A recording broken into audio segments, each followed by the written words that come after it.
Welcome to our new program, American Pulse. I'm Michael Morgan, an Egyptian-born American who lives in New York.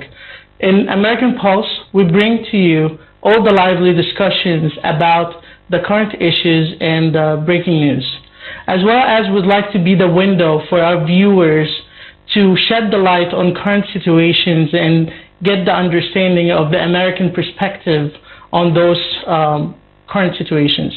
So I'd like to welcome today in my show Senator Martin Golden. How are you? Morgan, how are you? Nice to meet you. My pleasure. Today would like to shed the light on the election presidential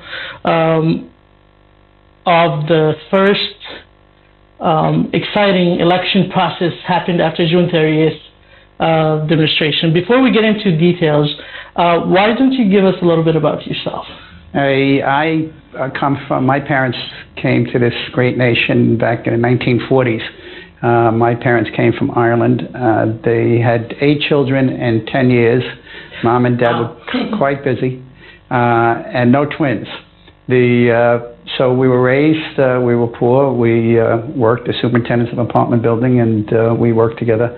And we grew up together, but we grew up a very close-knit family. And I went into the New York City Police Department. I was a police officer for a number of years. I was run down in a drug sale back in 1982 and forced to retire from the police department. And then I opened up a catering business, the Bay Ridge Manor in Bay Ridge, Brooklyn, and some restaurants. And in around 1998, I went into the city council. I was involved in a lot of community activity. I was head of the Fifth Avenue Board of Trade. I was involved in the community board. So I was really involved with a lot of issues. And then I went on to the city council in 1998 and 2002 to the state senate. And I've been there ever since, writing legislation and helping to direct the state in the right direction when it came to economics, jobs, education, making sure transportation, and having opportunities for the people and the families that came here, like my family, so many years ago. Wow, you have a quite busy life, Mr. Senator. I would like to have you explain to us, I know that you're serving Bay Ridge area, which has a lot of Egyptian community and Arabic community. So I wanted to know more about your interactions with the Egyptian world and the Egyptian people. Well, the Lebanese and Syrian community and the Egyptian community have been, the Christian community have been part of that Bay Ridge for 100 years.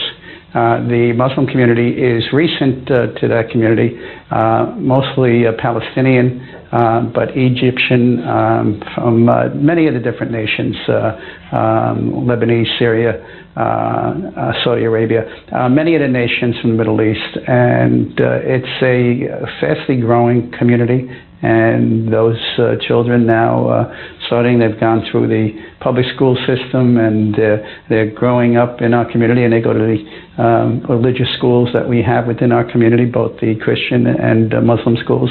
And they are getting great education, and they are going to be the future leaders in our city, our state, and our nation. And they assimilated very well, even though there was a language barrier. My parents, there was no language barrier. They came, it was English.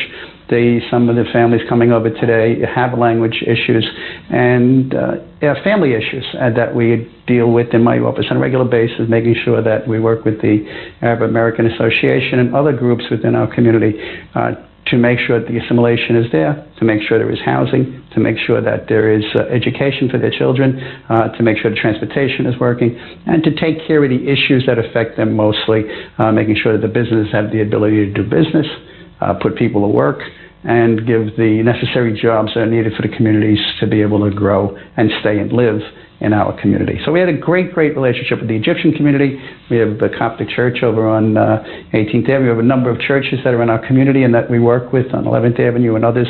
And we're very proud of the community, the Egyptian community as a whole. Well, it seems like you've been giving a great hand and help to the immigrants coming from the Arabic world. What's your advice to those immigrants, since you've been working with Egyptians, Syrians, Iraqis, and Lebanese?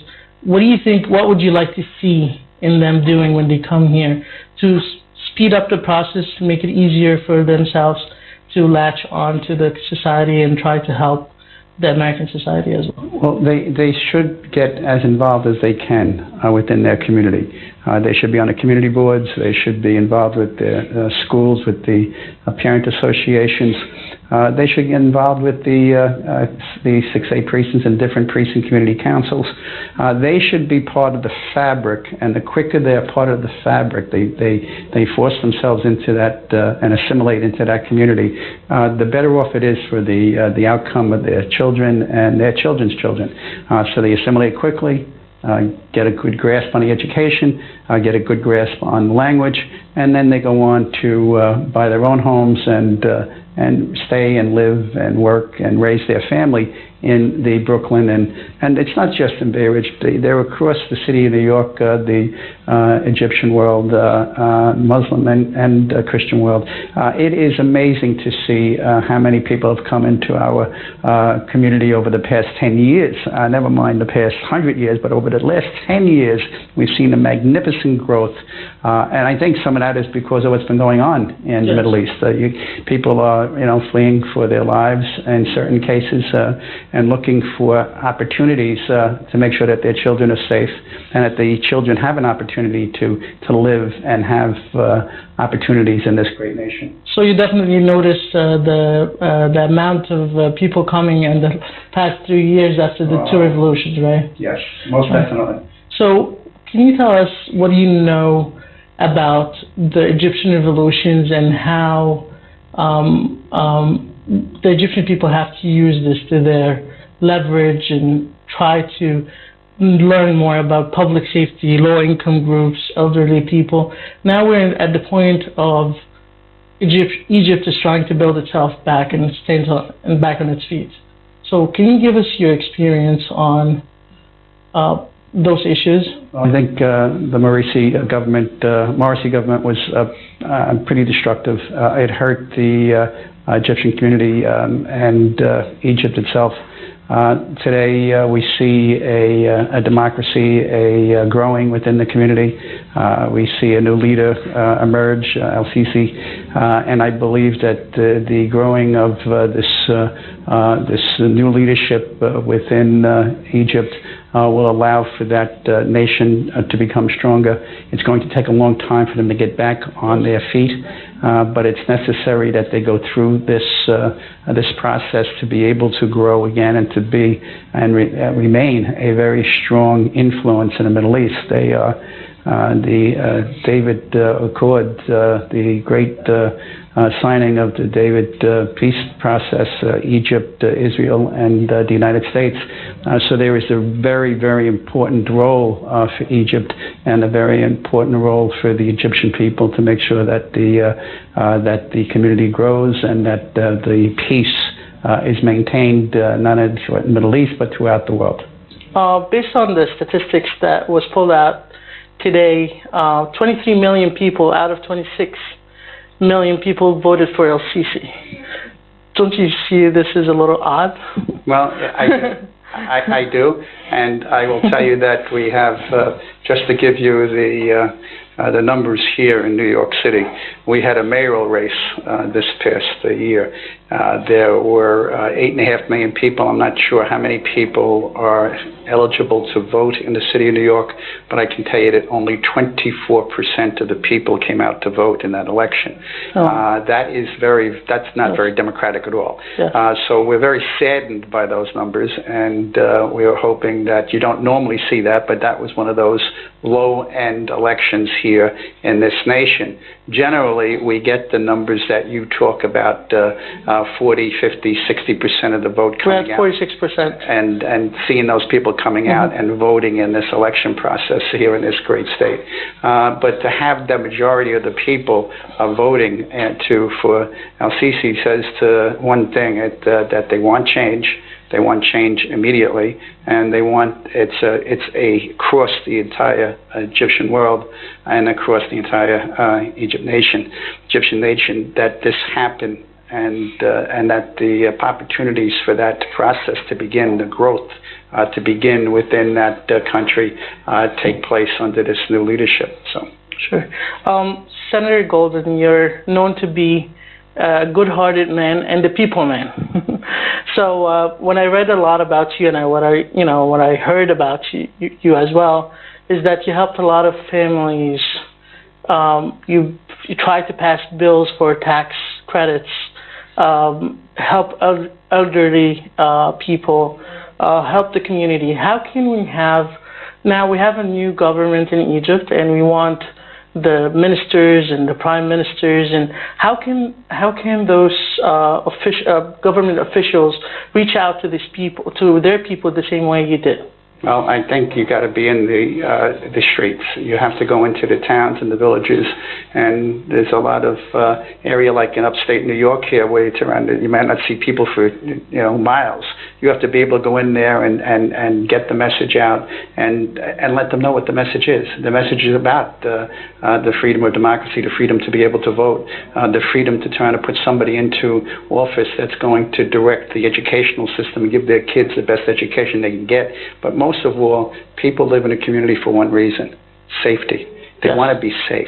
If they don't feel that they can be safe and their family are endangered and their children are endangered, they're not going to feel good about that government. And they're not going to feel good about staying in that country. And they're going to look to get their kids and their families out of that country. And that's why you've seen the influx here, not in just this nation, but in other nations around the world. I think that can be reversed under this new regime and this new democracy, that they'll be able to bring more people back to Egypt. They'll be able to have the growth that they've seen in the past come back again and see that nation being the premier nation that it once was. And I think that's something that's definitely about to happen. So from your perspectives, you also think that people should expect firmness and justice from the government, and so this way they can pursue the real democracy and get the real public safety that they're looking for? That's correct. Public safety is number one. You need economic development, which is number two. You need to be able to have jobs for the people that live within your nation, within your county, within your town, your village. And if you can have those jobs, and that jobs can then turn into making sure that the education system is good so there's a future for those families. And we got to make sure that we take care of those that are growing older, our senior population as well, and making sure that the healthcare facilities, the hospitals and the nursing homes, that they are in sound and good condition, and you have good doctors and good facilities to be able to take care of the healthcare needs of the community. Those are real issues, and those are the issues that people need. They need to be able to put food on the table. They got to be able to know it's going to be safe.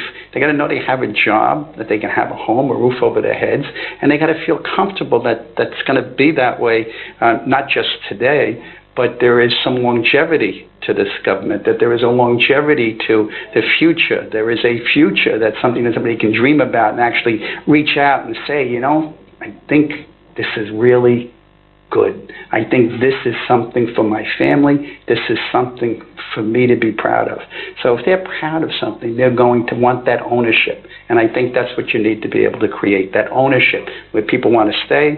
They want to be able to plant on their dirt. They want to be able to grow in their dirt. They want to be able to grow their farm goods. They be able to out there and farm and own and be part of that great dream that every person in this world wants. We'll come back to the elections after this break.